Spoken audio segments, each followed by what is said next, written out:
No, so we just want to talk about your immigration story. And so I'll ask you some questions. Okay. And they're very open-ended questions, and you can say whatever you want to tell your story the way you want to. Okay. And sometimes Pat will jump in with a question. Go ahead. But Yeah. if he does, If- pretend I asked it. Okay. And then speak to me, because that's how we'll keep the camera Mhm. where it's supposed to be. And tell me when we're ready to start. I'm just going to open up a new note so that we can take notes, and we will be ready to go.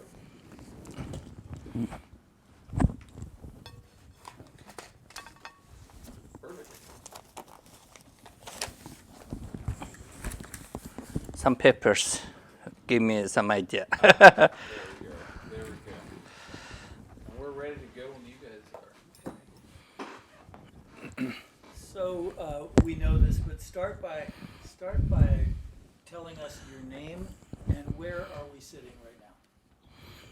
Is it write it now to start? Okay, cool. Yeah, and pay no attention to the camera. Forget the camera's here. You're going to be talking to David. Okay. Okay, my name is Gankhuyag Natsag.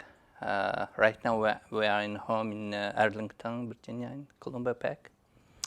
And you are from Mongolia. Yes.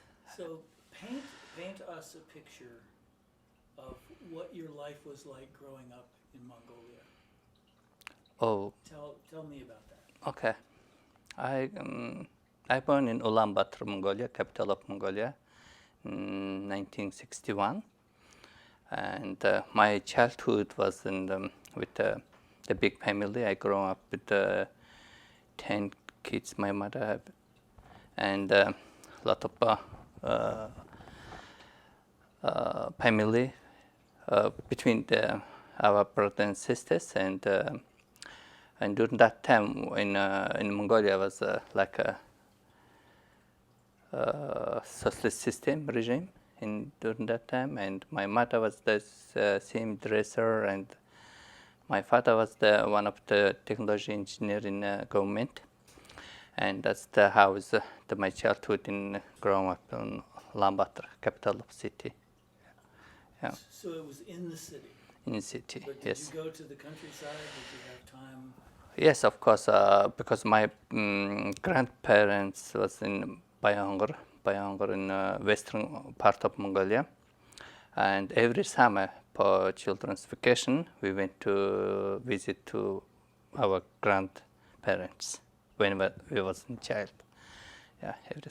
And if I went to see their home, what would it look like? Yeah, in countryside of Mongolia is very unique. Of course, Mongolia is the full of the nomadic lifestyle in countryside, and the people live in the ger, which is we call the yurt, and circle the home, and it's wonderful and open sky, and every summer we visit to in countryside and sleeping outside of under the blue sky, and we see the Mongolia is the country of the blue sky. It's wonderful and a lot of stars all around, and we see and that. And it's often like the steppe, and we ride the horse a lot. We love it, and every Mongolian kids they run riding the horse, and that's the one of wonderful time for our childhood. Yeah. The image that many people like me who don't know much about Mongolia have is of herders, herding animals. Yep. Is that right? Correct. We have the mostly it's the domestic horse and like horse, camel, and yak, and sheep and goat. The most of the people, the nomadic people, follow that for season and follow this the herds and living around the village or whatever they live. The capital city was probably not like an American city, right? Or was it? Was it cars and tall buildings, or was it a different kind of city? It's quite similar. Cities, little similar. Of course, not so tall, big buildings and bridge or something like that. Things, but still, we have some buildings. Of course, it's. I think the city is similar. One of the smaller city. City, yes, kind of. And your family were craftsmen, is that right? Correct. Yes. Tell me about their Yeah. work. My father was one of the handcraftsmen, and he is doing a lot of hand crafts like weaving, even sewing, making costume for us, and at the same time, is my mother is very famous sewing dresser. She makes a lot of costume, clothes, and traditional way. Since we was the little child, and we learned a lot from my parents. My mother was have 10 kids, and she working by home, and she doing a lot of arts, not arts like factory costume and clothing, and we did help to my mom, and we doing sewing dress and everything ourselves since we was little child. That's the one of things, and that's the one of things we learn a lot from our parents. Have to work and have to survive their life and commit kids and make everything. Yeah, that's the one of. When did you begin to think of yourself as an artist? When I think it's when it's secondary school. We have the one of the after school we have the like children's class for art. I went to the we call this pioneer art, and one of the children's place they have the art class, and I went to there and studied. It's like it's 4th grade in Mongolia. Yeah. So tell me a little bit about Buddhism. You were a practicing Buddhist. Your family practiced Buddhism, and what did that mean, and how did the practice of Buddhism fit into your daily life? When we was the child and went to countryside and visit to our grandparents, and they have some tamale praying and practicing the every day, but that means it's like they meditate and meditation to make and practice and teaching to their grandchildren and children about Buddhism. It's not really Buddhism, but it's have to live and have to respect others, and that's the one of the point we learn from lot from our parents and grandparents. Of course, it's Mongolia is like adopted Tibetan Buddhism many years, of course, and almost 80% of Mongolians are Buddhist.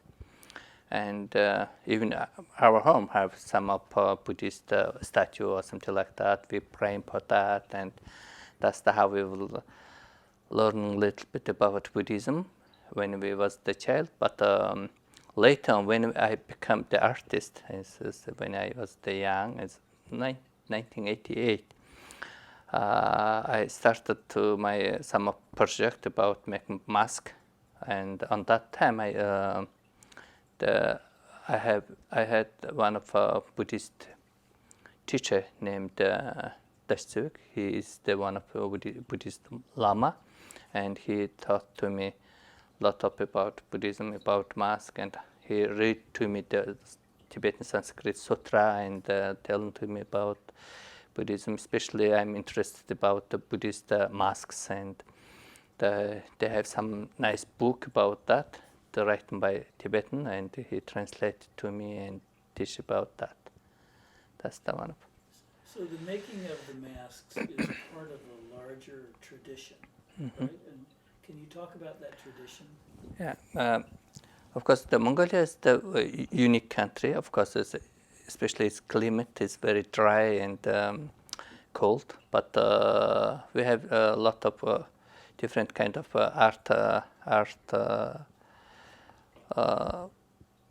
activities, even especially the mask making or papier mâché is one of the big part of the Mongolian art.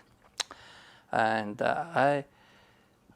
since I was young, I very creative and drawn a lot of drawings and making the costume myself and something like that things. And it's for me it's a little bit easier to learn how to make the make mask. That's the very interesting. The first, 1988, I followed my teacher, the Lama Natsag, and one of the king's palace in Mongolia. We did one of documentary about some masks. Who read some 108 the documentary film they made. And during that time, I followed my teacher and I visited the King's Palace and saw the beautiful masks they made since 1811 till 1937. During every year, they danced in Mongolia. It's the 126th time, and the Buddhist, the 108 masks danced, and we call this Huretsam 108 ceremony. This is the, like, on that time, it's 19th century, the king supported and bring all the artists from over the country and created the wonderful masks and used a lot of gold and silver and stone jewelry or something like that. This is unpriceable pieces. We saw that during this documentary film making them, and then I impressed and how they created such wonderful masks and tradition. And that's why I heard about that then during the Purge time in 1932 till 1937, from Soviet Union comes to Mongolia and destroyed a lot of temple and killed a lot of lamas, and that's the black time. And during that time, during that time, destroyed many mosques and temples and cultural Buddhist objects. And I heard about that, and then I want to recreate these masks, and that's how I started to make my mask project. And the dance tradition is called Tsam? This is the one of some. Of course, we have traditional the dance, everything, but it's with the mask, with Buddhist religious temple dance. We call it Tsam, Hurhet Tsam. It's like 108 duties. The masks, image of the Buddhist image. We make the mask and costumes, and then very special temple meditation and ceremonial dance. That's we call Tsam dance. So you're also a master of that dance tradition, right? I'm lucky because during that time in 1988, I meet with wonderful teachers, the Lama Sereter and Lama Danzan. They were dancing during the last Tsam ceremony in 1937, but there was. They taught and teach to us a lot of dancing elements, and also they have to create traditional way to make masks or something like that things. And then I learned a lot from them, and it was lucky. And then I learned from them and make myself an 108 Tsam project, and created the first time is 108 Tsam with costume. It was since 1997 till 2007. I spent my 10 years life and working for that project and created 108 mask and with costume, and then make big ceremony in Ulaanbaatar, in the capital of. Did you do that work in Mongolia, or did you do it here? Or both? The first part, of course, in Mongolia. Because I first time came in America 2002, but my project started 1970, 1997 till 2007, but last 5 years. 5 years I'm working in Mongolia, 5 years in and out in America and Mongolia, but create that project. Tell me about the decision to come to the United States. How did that? How did you decide? What were the influences that made you want to come here? That's the one of things. Since I was the young artist, and we have always dreamed to introduce Mongolian culture abroad and want to go to all around the world and making some art or make success or something like that. It's like nowadays, it's everyone want to make some art or activities abroad. The same reason I'm always dreaming to go to out of a country and introduce Mongolian culture. That's why I'm become artist, and later on I was traveling all around the world because it's Mongolia. When I was childhood, it was under the communist system, but later on in 1990s, Mongolia became the democratic party, and they won, and it will give to us the more possibility to go out of the country. That means, and we traveling all Western countries. First, in the beginning of 1990s, we visit European countries like in France, Germany, or something like that. Things. And later on, of course, there's more possibility to give to us, and I got a lucky meet with the lady named Miss Lilian Krause. She's the French lady, but is married with the Americans, and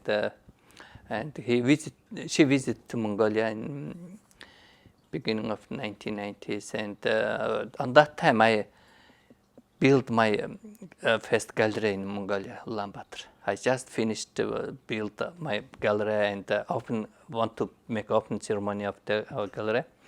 And that time, the one lady, we just, it was the small building I built myself with cultural things, and then it's next to the building I built the Mongolian gear, and we just trying to make a little ceremony for our open ceremony of the art gallery. And then the one lady comes just visit like a tourist, and she seeing around and very interested about what we're doing, and I talking with her, and she's the American and the French lady, and then she's wondering what we're doing and how is that, and we talk a lot, and then after that she said, oh, during that time I visited several times in Europe, but she was in France, and then she said me, oh, when you come visit to France, visit to me. Then I said, okay, yes, then next time I visit to France and meet with her, and then we will become like family friends. Then she live in New York, and she said, oh, you can visit to America, and I can invite you. Then luckily she sent to us the invitation and our family, and I visited with my family to her. First time is 2002 with traveling. But when you came for that first time, were you planning to stay? No, honestly, I just got the lucky 10 years visa, visitor's visa, and of course it's good opportunity. I've introduced Mongolian culture in America, because during that time I'm traveling all around Europe and a lot of the European countries and South Asia, but I've never been in America, but it was a wonderful opportunity. I always say, oh, okay, that's good time to introduce Mongolian culture in America. That's why first I just came with my family in America. We didn't think we were staying here.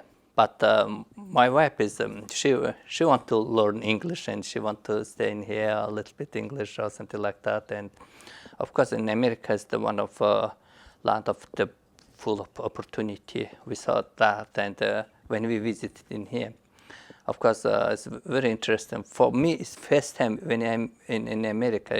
I think we landed in Washington D.C. then flew to New York, and during that time, in night time, and the flew to New York, and we saw the thousands, millions of the lights in the ground, and to see, that's what I see.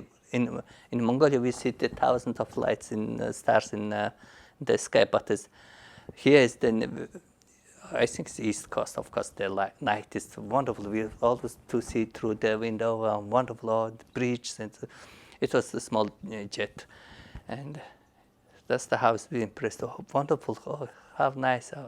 Kind of even that is interesting for us. Then first time we visited New York, and then it's starting to meet with a lot of wonderful people. Yeah, in America. So why Virginia? How did you get to Virginia? Yeah, first we visited, of course, the Lillian lived in America, New York, and we visited New York.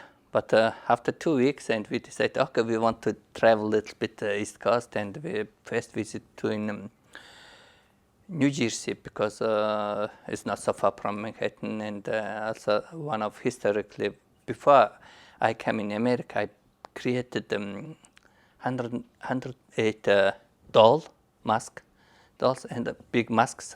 Then it's very interesting about one of history about, I built 1993 till 1994, 1 year, worked in St. Petersburg, Russia. In Russia, I have the one of European Buddhist, the biggest temple, which is created 8th king of Mongolia. It's 1910. The one of the Buddhist temple. They requested me to build the main Buddha. I built that Buddha in St. Petersburg during 1993, 1994, that time. And during that time, the one of the head of organizer visit to America. Then I sent my masks to him to introduce my art in America. Then when he came back from America, he said, "Oh, I donated your mask in one of temple in New Jersey, in Howell, because it's that temple we called it a Dalut temple. He is the Dalut. He is the one of the first immigrant in America from Mongolia, out Mongolia."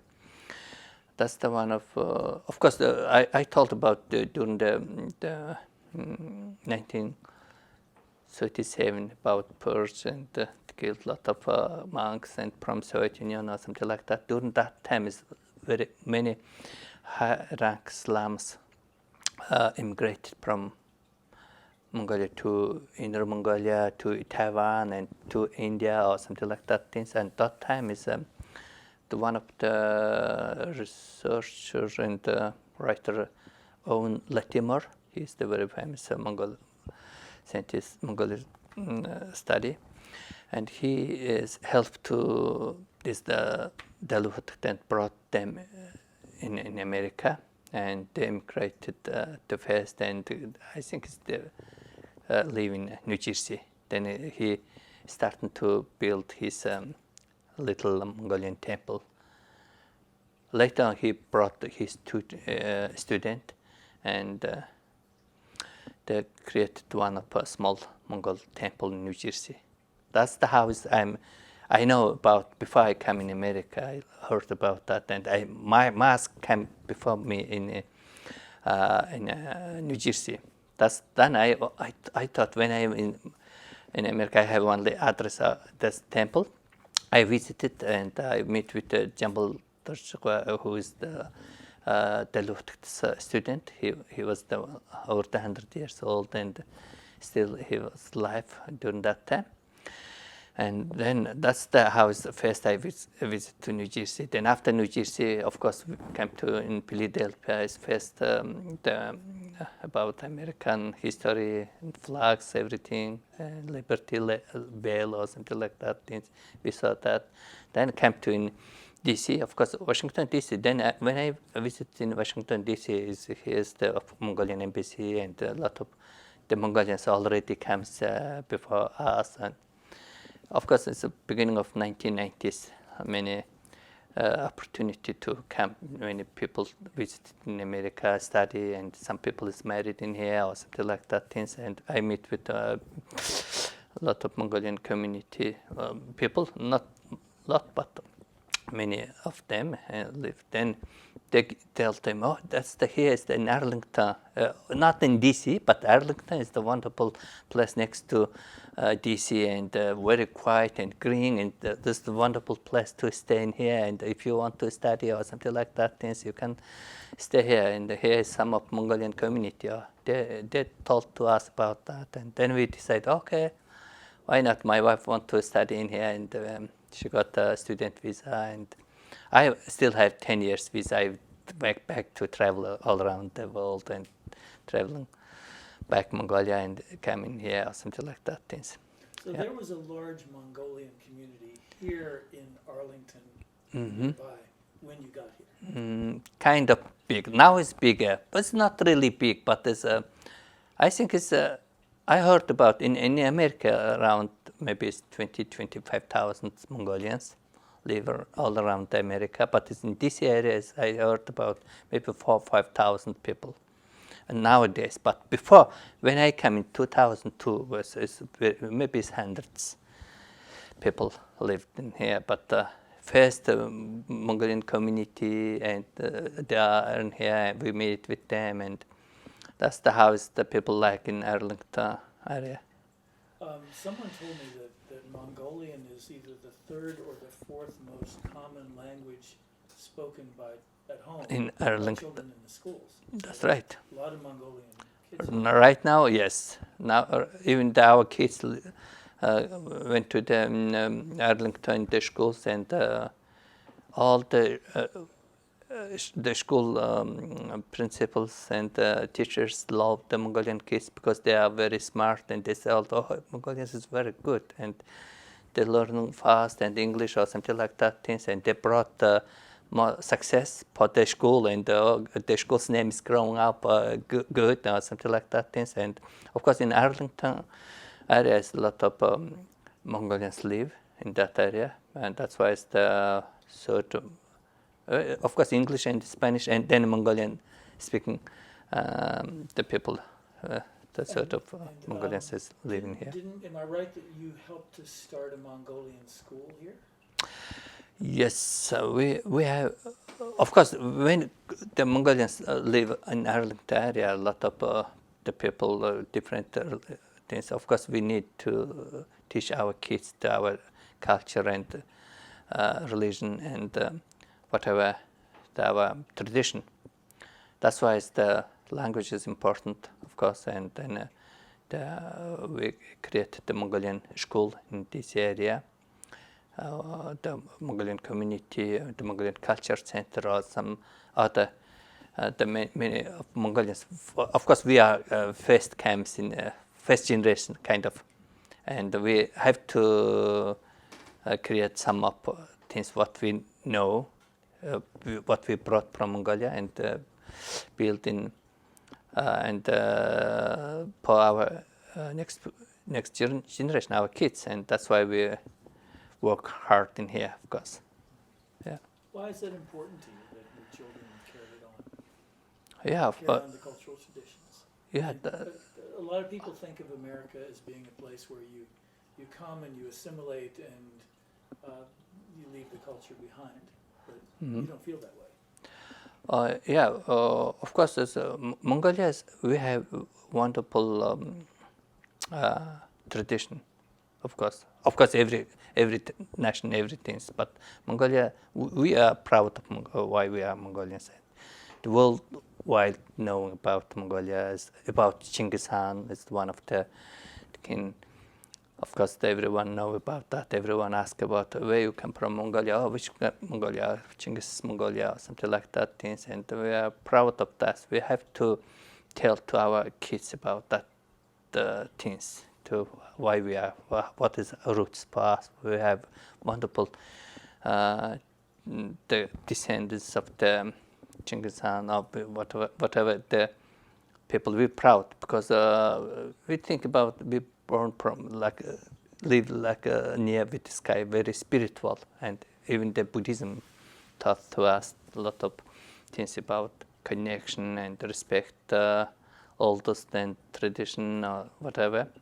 It's important, very important to keep our language and culture and tradition. That's the house. Even I'm, I'm artist myself. I need to give to our what I taught my parents. I need to teach to our children or something like that. That's why even my kids, I have 5 kids, and my kids are all artists, and they are now grown well and studying here and become actor and artist or whatever they love. And of course, we need to learn new things from America, but still, if we need to keep our tradition, and then we take from them is best things, and it will be something become more unique. It's interesting. It's still here is very new, wonderful. And so that's why it's important for you to teach Mongolian culture to the younger Mongolian people. Mm-hmm. But you mentioned a couple of times taking Mongolian culture to the world, showing the Mhm. world Mhm. Mongolian culture. Why is that important? Yeah, this is the same time two reasons. Yeah, of course, the one of things to introduce Mongolian culture. The foreigners, they didn't know about Mongolian culture. For them, it's very interesting about Mongolian culture and even fairy tale, even history. Same time is our kids learning in America, growing up in here, and for them is they need to know about our tradition and culture. And of course, if we introduce the Mongolian culture abroad, and even in America, it's like 300 million people. If we introduce about Mongolian, of course, a lot of interest to be to Mongolia. Of course, many different reasons they want to visit, and they of course need to support whatever they want. That's the one of goal. We introduce Mongolian culture. It's share our exchange our culture. That's important part for like us artists, and that's why it's even I organized the Hamburg the musical group with based in our family artists, and then we traveling last 20 years all around the world, more than 40 countries and the world, and we did a lot of activity like a musical concert activity and exhibit or something like that things. Even I'm lucky. When I'm coming here, I meet with the one of my partner, Don Lysam, who has created Gankhuyag exhibit. And 2009, we started our exhibit in Texas. And since that, we're traveling all around the biggest museums in the world, traveling, introducing Mongolian culture, and including about Gankhuyag. That's the one of we're proud to work like that things. And, yeah. I also want to ask you about peace. Mm-hmm. And you have an idea, a vision about creating a peace pagoda. Uh-huh. Is that correct? Peace That's right. pagoda Yeah. in Mongolia, and maybe one in Virginia, a smaller one in Virginia. Yeah. Can you talk a little bit about that? Yeah. Well, since Mongolia is a very peaceful country, honestly, it's very inside its mind, and they have very spiritual. It's like it's not real like Buddhism, but Buddhism is very important. But teach to them how to meditate. It's very the person to person and how to handle to people and respect others or something like that. Is the Mongolian nomadic lifestyle is itself is very respectable.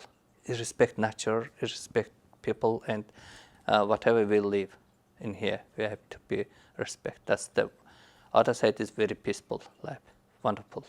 Whatever the inside is happier, then is they see through our eye to outside is wonderful and beauty. That's the how is how I learned from since I was the young, and then it will become very in my mind. Want to create one of peaceful life is important in the world. I'm traveled a lot of different countries, and of course in the world is we need to peace, of course, for everyone. If you peaceful, then it's wonderful. So we have that opportunity. That's how I created one of project about World Peace Pagoda. It's mean like permanent building project. Its idea is like I want to show how is human being. It's like the other side is like a Buddha or Dalai Lama or whatever. The people who is enlightened, yeah, they are wonderful thing about. They didn't think about themselves. They think about the others and how to support and build and create the peace for everyone. That's how the idea is wonderful, and then I want to make one example. Myself is a creative artist, and I'm traveling all around the world and meet with people and talking about that, and everyone's loved that ideas. Of course, a lot of people to created already wonderful center and projects and that things, and then I thought, okay, it's like Buddhism and Mongolian is the idea is if we add and combine that, and it will be a wonderful project. That's why I created that project and introduced to His Holiness Dalai Lama. He love it, and I just make some model and idea, and then as even the Mongolian government like that, and trying to support and they give some land and still it's the big project, and of course we need to keep work and want to build that. Yeah. But also in Virginia. Yeah, in Virginia we have a Mongolian community right now. I'm just a little bit different version because it's, of course this still we want to build one of a small version of the World Peace Pagoda. It's not small, but it's depending on our budget or land or whatever is possibility. But still want to create that project in Virginia. Near here is example in Shenandoah Valley is the wonderful native and natural land and respectable land, and that area is wonderful for us, and kind of things still dreaming to build that. You keep talking about, your work is very international. You're known all over the world. Of course, you have roots in Mongolia, but could you have succeeded in another country, do you think? Or is there something unique about being here in America and being in Virginia that has helped your work flourish?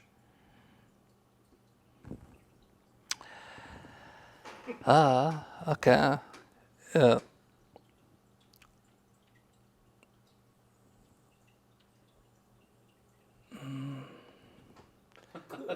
Could you, Sorry, it's kind of a dense question. Yeah. Yeah. Say, what is the? Could you have achieved what you've achieved as an artist if you had stayed in Mongolia or if you had moved to France, let's say? Or is there something about being here in America that made things possible for you? Just my opinion. I just, of course, America is the one of land of opportunity, more possibility. I just think about that. Even we said, oh, it's the dream come true. Yeah, one of the things, and we're more creative. Here's the one of possibility. Of course, I travel all around the world and well known. The people know about my activity and support that, and even the Mongolian government or whatever. But if we make more success, more activity, where we live, where we being, and that's that place, that region, people, and I think it's support for our project activity, and we can build and create that things. And of course, even I traveled Europe many times, and I think America is the more freedom, more possibility, opportunity given to us. I think something like that things. I don't know the exact. Can you talk a That's little right. bit about the challenges of being here? Like what you came here to Virginia in 2002, 3? Yep. Something like that. Yep. So you've been here a long time. Mm-hmm. You're comfortable here, but was it always, it can't have always been easy. There must have been some challenges, whether it was language or other things. Can you speak about that? Oh yeah, of course. I just always try to say, okay, yes, we can do that, and we can build or whatever we can. Of course, everything is life is not easy. Life is, but even the Buddhism, we say if we think about wonderful things, the nice thing or whatever we can, it will become. It's the same thing like dream become true or similar things. And of course, first time I visited in America, I read a lot of things about America or whatever the people's things, and people come in America easy to make money or something like that things, or kind of things. Okay, or people to dream to become make a star or something like that things, or Hollywood or whatever, or make millionaire or that's things that still a lot of people thinking and dreaming kind of that things, but it is true, but it's not easy. Of course, not for everyone, I believe. But for me, it's in America. But of course, it's with art, yeah, with talent. But I'm starting to knock for many galleries in New York and Santa Fe and Los Angeles, San Francisco. Meet with a lot of people, and the first 2-3 years couldn't make success. Of course, it's not easy, and now nobody trusts me and work with me or something like that things. But later on, the people took call to me. Okay, Ganna, we want to make some project with you or something like that. One of the person, E.G. Frankel, who is the gallery in New York, and they called to me, and after two years I meet with them and introduce Mongolian culture. We want to make one successful exhibit in New York, and then he called to me and he called, okay, Ganna, we work with you. Okay, in this fall we want to make one exhibit about Mongolia. Then I'm very happy and visit to New York and meet with Frankel. Then he said, okay, we will work one of contemporary art exhibit. Then I went to Mongolia, meet with Mongolian artists, and we created one of the biggest exhibit, and worked together with the Mongolian Union of Artists and part of my art, and we did successful exhibit. We did each 2 years make that exhibit 3 times for that gallery, and it will make big successful exhibit. It was kind of thing, same thing. I met many cultural activity people.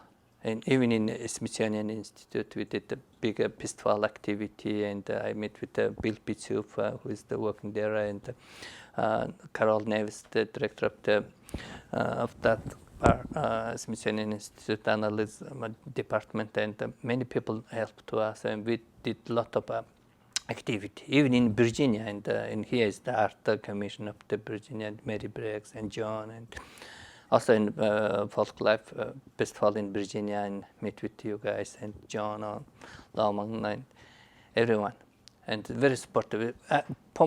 This is brought me to many success, and meet with a lot of people, introduce Mongolian culture, many festivals, activity, exhibits, performance, and we did. It's not easy, but it will become successful. Mongolian culture, I mean, I'm looking around, and it obviously means so much to you still, and you go back to Mongolia pretty often. Mm-hmm. Do you ever think about moving back? Myself, I'm always in Mongolia myself. because I grew up in Mongolia, and a lot of things, even in America, even in other countries, I'm introduced to Mongolian culture always with Mongolians, with Mongolian culture, with things. Of course, that's the one of the wonderful and dream country, and I wish to go back, live there, but the life is a little different, and the kids growing up in here and learning in here and studying here. We need to support them and be part and we work in here and hard and making some money, supporting, surviving the new life. Of course, it's take the time. Right? Then still gone is 10 years and 15 years, so it's fast, the life. But we love in America. That's the one of things. Later, after 5 or 10 years, so okay, this is like our homeland. Or we are very comfortable. We have their own home, and in here, then this is my second country. It's like wonderful. The people is wonderful, and it's nice, of course. How about your 5 children? How do they feel about being Mongolian?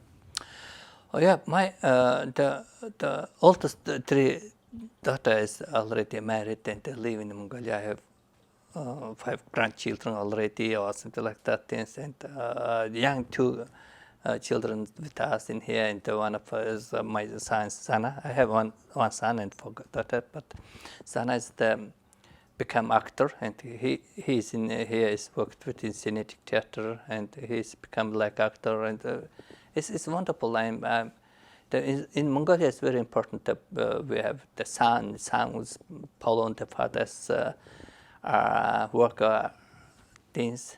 That's how it's like with generation, old as our generation to become that. I'm proud for my son to become the actor, artist, and he's still now is dancing in Los Angeles in Reagan Library with King's exhibit every day, introducing Mongolian culture right now. And he's become very quite famous dancer and for acting in this area. It's wonderful. People love it, and that kind of things. Even the daughters is very famous musicians, and even my young daughter right now is 11th grade, and she's the wonderful artist. I just saw her art she made a few days ago, and she drawn wonderful painting, and I say, oh, I will buy it. Okay. Kind of this support for her, and trying to, she will be, it's like talent, multi-talent they have. That's why I'm proud. Oh, it's good. The kids is become like following the father and parents. We talked a little bit about this earlier, but can you say a little bit more about the Mongolian community here? I mean, we went to a festival back in the winter that was beautiful. Mm-hmm. Traditional Yeah. Mongolian wrestling and contortion and music and dance, and it seems like a very healthy community. But can you talk a little bit about the Mongolian community? Yeah, in Virginia, we have, I told about maybe it's about 5,000 Mongolians, but we have first generation, whatever we are in here, and we want to keep our tradition, yeah, about our celebration, or whatever we have. But one of the biggest celebrations is like Tsagansar, it's New Year, Mongolian New Year, and that's the house. Last few years I organized that event in this area with Mongolian community, of course, and this is similar like in Mongolia. We're celebrating whatever we have, the tradition we will share with our guests and children. Especially in America, we need to keep that tradition with Mongolian community. We have Mongolian community in here, Mongolian school, and also many artists from Mongolia live in Arlington area. They created own school, own theater, own companies in here, and we support each other and created that activity like Natum. Natum is one of big activity in July. We have National Day. We celebrate that in this area in Virginia, and also the Tsagansar. That's this kind of things, and we support each other. And of course, the Arlington, the county supporting for us some part of that too. And one of nice thing we have to keep that, and our children learn from us, and they want to keep that tradition, keep that activities in here as long as they're living here. That's one of the things we think. There's one thing I meant to ask you earlier, and it's about the recent project that I think you finished now, building a large Buddha statue in Mongolia. Can you talk a little bit about that? Myself, I created like most of Buddhist art, like including 108 masks, and also I built several stupa, big stone carved stupa in western of Mongolia and Mongolia, and the big project in Mongolia we created like as a government, of course. Maitre city, this is the largest the statue of one of Maitre Buddha. It's 108-meter tall. It's very, very tall, and it's taller than a Liberty statue. But we want to build that, but still it's on the project. But I'm lucky they requested me to build one of Buddha statue in the next to that area is the one of mountain. We have to respect that mountain and build that project. And last 3 years I worked on that, and this time I will go to Mongolia and we will finish that project. That's the one of thing I worked on that. Is there a significance to the number 108? Yeah, that's the one of the biggest significant number of Buddhism, because there's some of Irchmol is 108. That's the very important thing about the past, future, and present, the life. This the number 1, 2, 2, 3, 3, 3 is all this together is 108, but it's like triangle standing well, and also the long life reason 108 is we trust is the Buddha, like Buddhism. Buddha give to a human the 108 years. We need to live like 108. I'm now is 57. Okay, I have more 50 years life if I healthy and nice. Then be 108. It's kind of things. It's wonderful opportunity. Even I like to dance with my mask. One of old white men. We call this character is like 108 years old man who given to people to long life and his life. Talking about fairy tale about that things, and that's the how is we believe. Okay, I have 108 years. Buddha give to me that years. If I live nicely and healthy, wonderful, and I hope so. sure, yes, that's the. Yeah. Even nowadays, is people living more than 100 years. Of course, that's the Buddha give to us already. We have to respect that, keep that life. That's the how I think about 108 is important for us. Well, you have been an immigrant in this country, just like my ancestors were immigrants in this country in past. When you think about that experience of being an immigrant in the United States, what stands out? What's most important? What do you want people to know about how it is to be an immigrant here? Myself, I'm interested very interesting things about most of things is nomadic life. Mongolian nomadic life is we like travel, yeah, everywhere. Example, very earlier, maybe it's ancient times, Central Asia, it's human being is from the Central Asia is like Mongolians, yeah, traveling through Siberia to comes to Alaska or something like that. I was in one of the world ice carving competition in Alaska. I visited in Alaska and got a silver medal in second place or something like that. I traveled a lot around Alaska and I heard many the Mongolian names in like mountains and rivers and name it like Mongolians. And then I meet with some of native people in Alaska. They say this, oh, the Mongolians comes in Alaska and they give that names in very early. It's people, I think it's ICH or something like that. They said, oh, they already comes in the traveling through America kind of. But of course, Native Americans and very similar like Mongolians culture or something like that things. And later, of course, is even now, beginning of 21st century, Europeans comes to from, of course, it's 1916 when it's the, in America it was 1924. I heard about that. It's one of a line from Hamburg. The one ship named the Mongolia, CC Mongolia ship comes from Hamburg to America. They bring a lot of immigrants from Europe to America. That kind of things even is interesting about the name of Mongolians and the line of immigrants from Europe to Americas named like Mongolia, kind of things.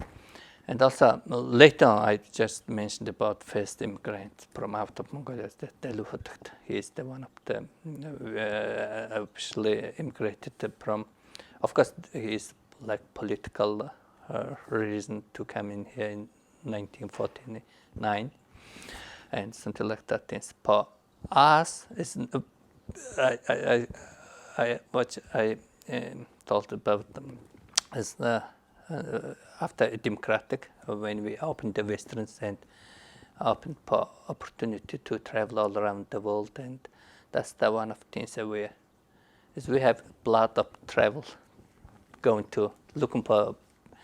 It's like following the herds and following the best place and to living like that. As we are same thing and looking for wonderful opportunity. Nowadays in Mongolia is not really the big political other reason to immigrate to other countries, but some yes, but mostly it's they're looking for the more wonderful opportunity, travel all around that. Last couple of questions. We're really staying away from politics, because that's not what we're talking about. There are two Mongolias right now, right? Mm-hmm. Can you tell me a little bit about how that came to be and how people in the Mongolian community here feel about that division? What does it mean, two Mongolians? Inner Mongolia and Is there out a Mongolia? that's part of China now? Yeah. Yeah. Oh yeah, of course, historically, about Central Asia, a lot of the tribes all around there. But the one later, of course, is 13th century. The Genghis Khan created the biggest empire and longest empire in the world. It's Mongol, Great Mongol. Yeah. Of course, it will conquer the half of the world. Well known. Later on, he divided for his land for children of what like kings are given to people, and of course, we after more than 300 years, they ruled the great empire of Mongolia. Later, they lost power and become